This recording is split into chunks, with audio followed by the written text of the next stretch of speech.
I wasn't supposed to see it. He wasn't supposed to survive. And what the Queen did that night wasn't human. If you think this is just another conspiracy story, think again. Before I begin, hit like, comment where you're watching from, and subscribe. Because after this, you may never see the royal family the same way again. I shouldn't be telling you this.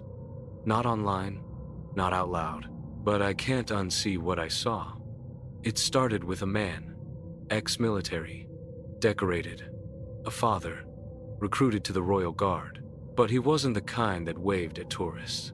He worked deep inside Buckingham Palace, in a division you won't find in any brochure. Internal strategic protection. Silent, invisible. Very few even know it exists.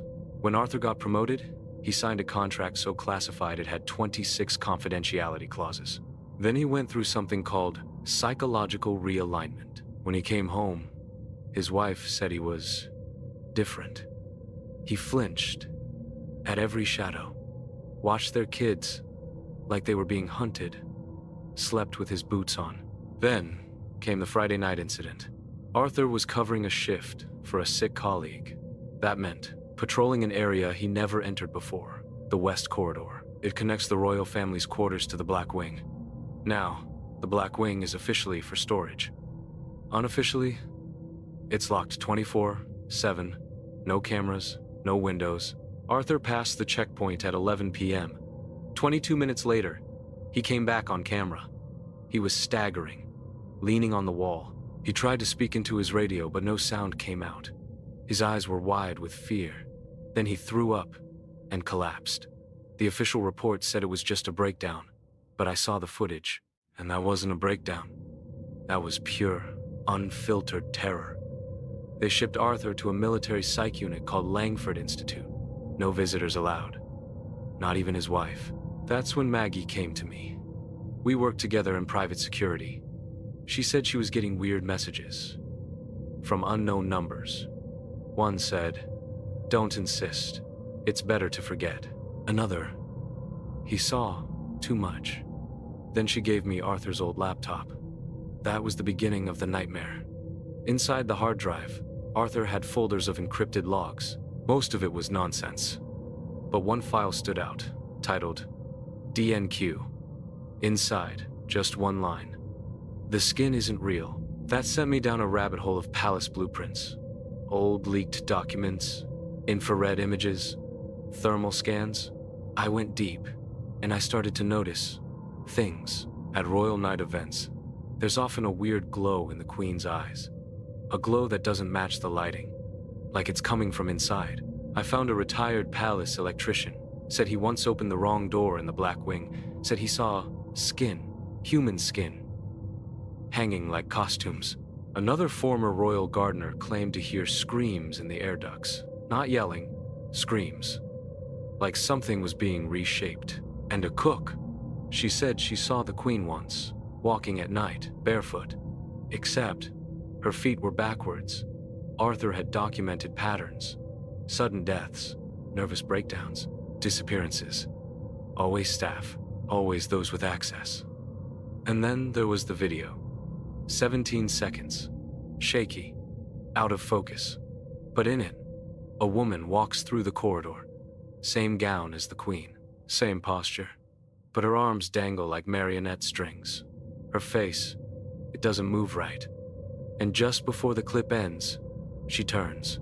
What looks at the camera isn't human. And then, the kicker. Arthur never spoke again. Not because he didn't want to, because he couldn't. His voice was gone, as if ripped out.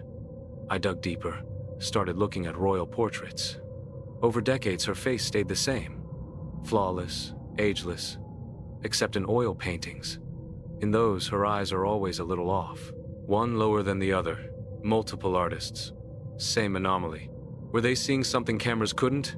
In one 1991 video, during a speech, she freezes mid-sentence. Eyes wide, mouth open. A guard touches her back. She restarts, as if rebooted. Another time, she suddenly says, "The weather is favorable." No context, no sense. That's when I found the term, skin fold protocol. a project tied to Arthur's files, linked to biological containment.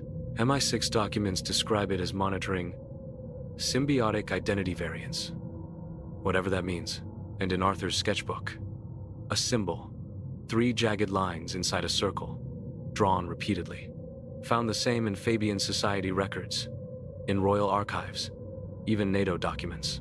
It's everywhere, hiding in plain sight. My wife tried to help me. Then she disappeared. Phone dead. Number deleted. No public records. Her kids? Their birth certificates list her as mother, like she never existed. But I have the files. Audio recordings. One of them has her whispering in her sleep. She's inside. I played it through a spectrum analyzer. It showed Arthur's symbol in the sound waves. Language, I realized, isn't the only way they speak. They use rhythm, frequency, pattern. I began recording myself sleeping. One night, at 3 a.m., I stood up for 9 full minutes, eyes wide open, just staring at the door. Then I whispered, "She's inside." I don't remember any of it. I went to Langford Institute. Arthur's still there. They call him AM. Doesn't speak. Doesn't blink. MRI scans freeze every time he enters the machine. One scan showed a bone fragment. Not human. A doctor tried to report it. She died in a freak wine glass accident. That wasn't an accident. After that, I got a package. No return address. Inside, a palace security pin. An old photo. An external hard drive. In the photo, a woman facing away in a royal hall, but her shadow has a tail and a skull shape that looks prehistoric. The hard drive had one file. Regenesis 1. A baby. In a crib. A woman leans over. Her skin moves. Hands shift. A second face begins to grow underneath the first. Then, the screen cuts. No sound. No explanation. Just a message. The next one has already been born. Now you know why I'm telling this. Because even if you laugh, even if you don't believe me, they want this story out there. So it becomes a joke. Just another internet crazy. Because while you dismiss me, they keep changing skins. So, look again. That face on the screen? That smile? Is it really the same person as before? If you're still here, like the video, subscribe, and tell me where you're watching from. Comment below. What do you think is behind the skin? Because if you don't look closely now, you might not recognize yourself later.